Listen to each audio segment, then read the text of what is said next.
नमस्कार दोस्तों, स्वागत है आपका हमारे चैनल पर फिर से एक बार नई कहानी के साथ।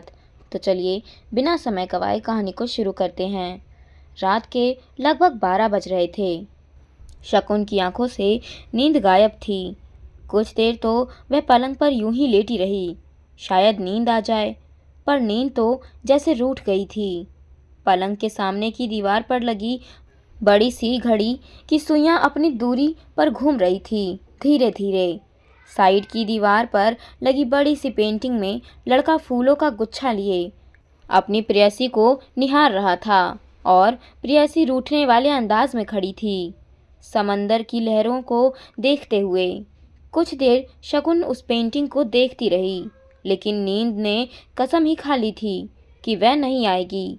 तो उठकर वह बालकनी में आ गई। सारा शहर रोशनी से जगमग जगमग कर रहा था। वैसे भी कहा जाता है कि मुंबई रात को सोती नहीं है, मुंबई रात भर जागती है। शकुन ने सोचा कि चाय ही बनाकर पी लेती है, नींद तो आ ही नहीं रही है। बेटे बहू ने कमरे में ही गर्म पानी की केतली, दूध, शुगर, चाय पत्ती के छोटे छोटे पैकेट रखे थे टेबल पर सजाकर। मग में डाला चम्मच से मिलाने लगी। अब बेटे बहू को कौन समझाए कि गैस पर खौलती चाय अदरक इलायची के साथ कितनी स्वाद देती है। लेकिन महानगरों में इन सब चीज़ों से समय बचता है। एक बार बेटे ने समझाया था, माँ अब इन कामों के लिए समय नहीं है, समय कितना आगे चल रहा है। वह चुप रह गई थी। वह ये बोलना चाह रही थी कि बेटा समय के साथ तूने मॉम बोलना नहीं सीखा, बोलता तो माँ ही है। सुबह जब नींद खुली तो देखा बेटा गीत उसके कमरे की बालकनी में खड़ा है। शकुन ने देखा सुबह के 7 बजने वाले थे। आज नींद लेट खुली शायद। रात को नींद टूट जाने से। माँ क्या हुआ, तबीयत ठीक है ना तुम्हारी? गीत थोड़ा परेशान होकर बोला। हाँ बेटा, तबीयत तो ठीक है, रात में नींद टूट गई थी, इसीलिए थोड़ी थकावट है, बाकी कुछ खास नहीं। शकुन बोली। चलो फिर आ जाओ फटाफट डाइनिंग रूम में, सुरभि ने चाय नाश्ता रेडी कर दिया है। ठीक है बेटा, कहकर शकुन वॉशरूम में घुस गई। चेहरे पर ठंडे पानी के छींटे पड़े तो चेहरा थोड़ा फ्रेश मालूम हुआ। फिर अच्छे से चेहरा धोकर वह डाइनिंग रूम में आ गई। सुरभि ने चाय और नाश्ता टेबल पर सजा रखा था, पोहे और सैंडविच। सुरभि ने शकुन को आते देखा तो तुरंत ही बोल उठी, मम्मा नाश्ता कर लीजिए। ना बेटा, अभी मैं सिर्फ चाय लूँगी, नाश्ते का मन नहीं है। शकुन बोली। क्यों, क्या हुआ? आपकी तबीयत तो ठीक है? सुरभि घबरा गई। हाँ बेटा, तबीयत ठीक है, तुम लोग नाश्ता करो, फिर तुम लोगों को ऑफिस भी तो जाना है। शकुन ने चाय का कप हाथ में लेते हुए कहा। बेटा सुरभि, आज लंच में क्या बनेगा? तुम कहो तो मैं कुछ बना लूँ। शकुन ने जैसे गिड़गिड़ाने वाले स्वर में कहा। माँ तुम क्यों परेशान हो रही हो, तुम आराम करो बस, गीत मुस्कुराता हुआ बोला। बेटे को मुस्कुराता देख शकुन खुश हो गई, बोली। बेटा मैं सारा दिन बोर हो जाती हूँ। अरे माँ टीवी देखो, घूमने फिरने निकलो मुंबई। दोनों ऑफिस निकल जाते हैं। मेड भी आने वाली थी। शकुन ने सोचा मेड के आने से पहले वह नहा धोकर फ्रेश हो ले। यह सोचकर वह वॉशरूम में घुस गई। तभी उसे लगा कि आईने में उसकी छवि के साथ एक दूसरी छवि भी है, राकेश की, उसके पति की। शकुन को लगा जैसे राकेश उसे बोल रहे हैं, शकुन क्या हुआ, क्यों इतनी टूटी बिखरी हो? मैं चला गया तो क्या, मेरी यादें तो तुम्हारे साथ हैं। मैं हमेशा ही तुम्हारे साथ हूँ, तुम्हारे दिल में, लेकिन यादों के सहारे तो रहा जा सकता है। साथ जीने के लिए तुम्हारा साथ चाहिए था और तुम बीच मझधार में छोड़कर चले गए। शकुन की आंखों से आंसू निकलकर गालों पर बह निकले। शकुन वॉशरूम से निकलकर बाहर आई तो थोड़ी फ्रेश महसूस कर रही थी। उसने सोचा किचन में जाकर एक कप बढ़िया सी चाय बनाकर पी ली जाए। यह सोचकर वह किचन में चली गई। चाय का पानी चढ़ाकर उसने अदरक इलायची कूटकर चाय में डाली और उबलने के लिए रख दी। इतने में डोर बेल बजी। शकुन समझ गई कि मेड होगी। दरवाज़ा खोलकर किचन में आ गई। शकुन की चाय लगभग ख़त्म हो रही थी। कि मीना अपना कप लेकर ड्राइंग रूम में आ गई। आते ही उसने स्टार प्लस चैनल लगा दिया, फिर चैनल बदलने में लग गई। शकुन जानती थी कि वह अगर किचन के कामों में हाथ भी लगाएगी तो मीना कुछ करने नहीं देगी। बेटा बहू ने साफ साफ समझा रखा था कि माँ को आराम करने दो, परेशान मत करो। वह परेशान हो उठी है। इस आराम से उन्हें हाथ पैरों में जकड़न सी महसूस होती है, वैसे ही जैसे अच्छी खासी मशीन को चलने के बजाय एकदम बंद कर दिया जाए। वह सोचती है कि लंच बनाने के बाद वह डाइनिंग टेबल सजा दे, लेकिन बहू को ये भी पसंद नहीं। एक बार उसने किया था, लेकिन बहू ने कहा, मॉम, किसी भी बर्तन में खाना सर्व नहीं करना है, ना ही कोई भी डोंगे यूज़ करने हैं। बेटा, तू ऑफिस से थक जाती होगी। शकुन समझाने की कोशिश की थी। नहीं, मैं नहीं थकती, मैं कर लूँगी, सुरभि बोली। कुछ भी काम नहीं है। उसके लिए अंदर ही अंदर वो उदास हो जाती है। शकुन ने सोचा पेपर पढ़ लेती हूँ, पर उसमें भी उनका मन नहीं लगा। फिर वह उठकर बालकनी में आ गई। समंदर चमकीला हो उठा था और धूप से चमचमा रहा था। शाम के सुरमई अंधेरे में भीड़ बढ़ने लगती थी। कई बार शकुन बेटे बहू के साथ मरीन ड्राइव टहलने गई थी। बाकी तो दोनों बहुत व्यस्त रहते हैं अपने जॉब में। समंदर की लहरों के साथ उनके दिल की लहरें उठ रही थी।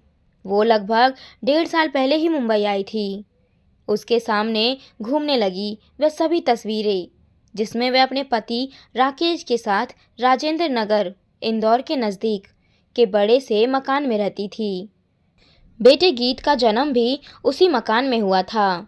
उसे घर के आंगन में पलता बढ़ता देखकर वह बहुत खुश होती थी।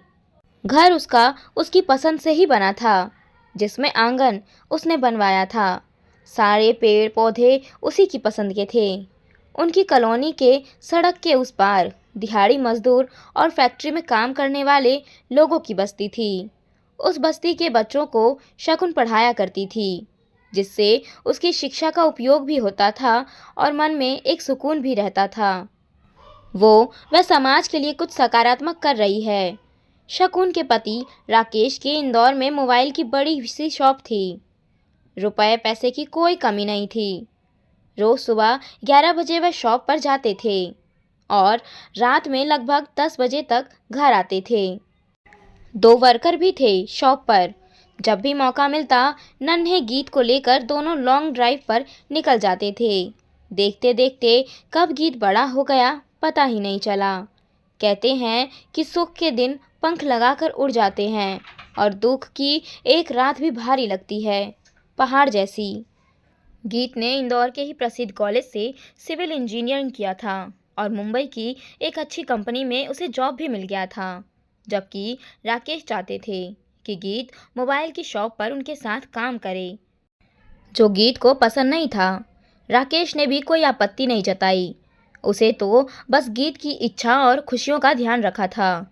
गीत ने जॉब लगने के लगभग 7 महीने बाद ही उसी कंपनी में काम करने वाली सुरभि को पसंद कर लिया था। राकेश ने बड़े ही धूमधाम से शादी भी करा दी। सुरभि के माता पिता भोपाल के थे। उनका खुद का कपड़ों का व्यापार था। गीत जैसा दामाद पाकर वो भी खुश थे। सुरभि का एक बड़ा भाई था, उसे भी गीत पसंद आया था। सब कुछ बढ़िया चल रहा था कि शादी के कुछ दिनों बाद ही गीत सुरभि के साथ मुंबई चला गया। उसकी जॉब मुंबई में ही थी। जीवन हंसी खुशी से गुजर रहा था। गीत की शादी को कुछ महीने ही हुए थे।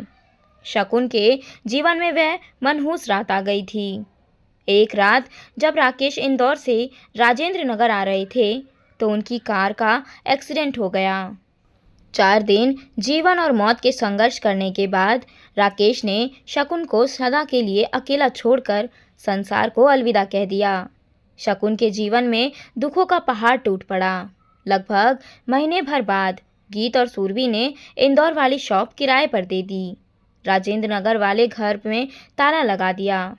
मॉम, क्या बालकनी में ही बैठी रहोगी? लंच नहीं करना है? पीछे देखा तो सुरभि गीत लंच के लिए आ गए हैं। वह उसी समय खड़ी हुई और डाइनिंग रूम में आ गई। डाइनिंग टेबल सुंदर तरीके से सजी हुई थी। वेजिटेबल रायता, आलू गोभी मटर की सब्जी, परतदार पराठे, मसाला खिचड़ी, मिक्स दाल। गीत और सुरभि ये देख रहे थे कि शकुन अनमनी सी है। माँ, क्या हुआ? उदास क्यों हो? गीत ने प्यार से पूछा। खाना खाओ माँ। ये कहकर गीत शकुन के लिए खाने की प्लेट सजाने लगा। शकुन बेटे का प्यार देखकर ममता से भर उठी। बोली, बेटा अब तुम लोग भी खाओ, फिर तुम लोग को ऑफिस भी तो जाओगे। शकुन ने खाना शुरू किया। खाने के बाद फ्रूट कस्टर्ड मीना कटोरियों में सजा कर ले आई। इसके बाद वो दोपहर के जूठे बर्तनों को साफ करने में लग गई।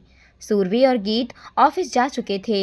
शकुन जानती थी कि लगभग 5 बजे मेड भी डिनर की तैयारी कर चली जाएगी। शाम को सुरभि डिनर बनाएगी। उसने कहा भी कई बार कि डिनर वह बना लेगी, लेकिन फिर भी सुरभि पसंद नहीं करती थी कि मॉम कोई भी काम करे। वो कहती थी किचन में हर एक चीज़ उसकी पसंद की है, हर बर्तन क्रॉकरी सजी हुई चाहिए।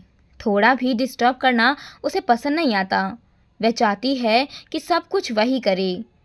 उसे किचन में बिखराव पसंद नहीं था। सजा सजाया खूबसूरत किचन वो पसंद करती है, इतना साफ कि मानो यूज़ ही ना हुआ हो। लंच के बाद वह अपने रूम में आ गई थी। आराम के लिए मोबाइल हाथ में लिया उसने।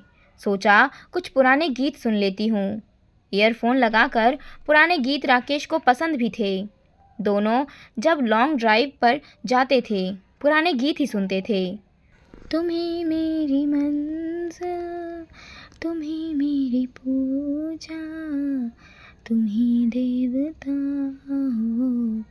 यह गीत बहुत पसंद था शकुन को भी और राकेश को भी। आज शकुन ने कई बार गीत सुना। उसकी आंखों से आंसू बहकर तकिया भिगोने लगा। फिर ईयरफोन निकालकर उसने आंखें बंद कर ली और सोने की कोशिश करने लगी। जब उसकी आंखें खुली तो सिर भारी भारी लग रहा था। मोबाइल देखा तो शाम के 5:30 बज रहे थे। मतलब वह 2.5 घंटे सोती रही। चाय बनाने के इरादे से उसने केतली में पानी गर्म किया। चाय का कप लेकर वह बालकनी में आ गई। शाम हल्की हल्की सुरमई होने लगी थी। शकुन सोच रही थी कि इतनी मानसिक उथल पुथल के बीच खुद को मजबूत बनाए रखना बहुत कठिन है। इतने में शकुन का मोबाइल बज उठा। देखा तो बेटे गीत का फ़ोन था। हाँ बेटा, शकुन बोली। माँ, मैं डिनर की तैयारी करके गई क्या? हाँ बेटा, करके गई होगी, शकुन बोली। तो ऐसा करो माँ, हम आज यहाँ के फेमस रेस्टोरेंट से खाना लेकर आ रहे हैं, वो सब फ्रिज में रख दो। उसके बाद गीत का फ़ोन कट गया। ठीक है बेटा, कहकर शकुन चुप हो गई।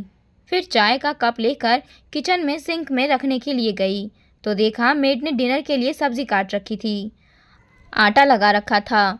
वो सब फ्रिज में रख कर वह फिर बालकनी में आ गई। लगभग 7:30 बजे गीत सुरभि दोनों आ गए थे, हाथों में खाने के पैकेट्स लिए। शकुन पैकेट हाथ में लिए डाइनिंग टेबल पर रख कर बोली, बेटा तुम दोनों फ्रेश हो लो, मैं खाना लगा देती हूँ। ये कहती हुई किचन में जाने लगी। नहीं नहीं माँ, आप बैठो, मैं लगा दूँगी, सुरभि बोली। तू थकी है, ऑफिस से आई है। बहू को प्यार से देखते हुए शकुन ने कहा। आप रहने दो माँ, आप परेशान ना हो, प्यार से कह सुरभि चेंज करने अपने रूम में चली गई। शकुन के भीतर कहीं कुछ टूट सा गया। क्या उसे सलीका नहीं टेबल सजाने का? क्या वो पहली बार टेबल सजा रही है? राकेश के फ्रेंड्स फैमिली सहित घर पर आते थे। खाने की तारीफ तो करते थे, साथ ही टेबल की सजावट की भी तारीफ करते थे। क्या वह भूल गई है सब 1.5 साल में? इतने में सुरभि चेंज करके आ गई थी। गीत भी आ गया था। इतने में गीत के मोबाइल पर उसके ऑफिस से फ़ोन आया और वह उठकर बालकनी में बात करने चला गया। सुरभि खाने के पैकेट खोलकर टेबल पर सजाने लगी थी, साथ ही साथ बात भी करती जा रही थी। मॉम, यह मेरा फ्लैट है। मेरा सपना था कि मेरे घर को मैं ही सजाऊं, संवारूं, एक एक चीज़ मेरी पसंद की हो, हर रूम में मेरी पसंद का सामान और सजावट हो। आपने गीत और मेरे लिए बहुत कुछ किया है, घर के लिए हमेशा खटती रही हो। अब आप आराम करो, सिर्फ आराम। शकुन के होठों पर एक फीकी मुस्कान आकर चली गई। वह सोचने लगी, उसकी उम्र कुल 52 साल की है। 52 साल इतने अधिक भी नहीं होते कि दिन भर आराम ही आराम करती रहे। सरकार भी नौकरी से रिटायर नहीं करती, 8-10 घंटे काम कर लेती है। फिर वह क्यों इतना आराम करे? उसकी हॉबी, उसकी खुशियाँ क्या राकेश के साथ ही मर गई? फिर इस उम्र में भी लोग अपनी हॉबी की शुरुआत भी करते हैं। वह खुद क्यों इतनी अपाहिज हो गई है? जीवित रहना छोड़ दे। आओ माँ। गीत की आवाज़ कानों में पड़ी। गीत ने माँ के कंधे पर हाथ रखा। क्या हो जाता है माँ आपको? गीत परेशान था। खीर का डोंगा उठाते हुए गीत बोला, माँ, मोबाइल की शॉप निकाल दें? क्या करना है उसका? आपको तो यहीं रहना है। अकेले आपको वहाँ नहीं रहने देंगे। गीत बोला। हाँ मॉम, आपको कोई तकलीफ़ है यहाँ पे? सुरभि बोली। हम दोनों आपका पूरा ध्यान रखते हैं, आपको कोई काम नहीं करने देंगे हम। सुरभि प्यार से बोली। बेटा, मुझे यहाँ कोई तकलीफ़ नहीं है। तुमने मुझे बहुत प्यार से रखा है, लेकिन मुझे भी मेरा कोना चाहिए, मेरा घर, मेरी हॉबी, जो राजेंद्र नगर में है, मेरे आंगन वाले घर में है। शकुन ने प्यार से गीत को कहा। माँ, ये क्या कह रही हो तुम? गीत के चेहरे पर आश्चर्य था। हाँ बेटा, मैं भी एक्टिव रहना चाहती हूँ।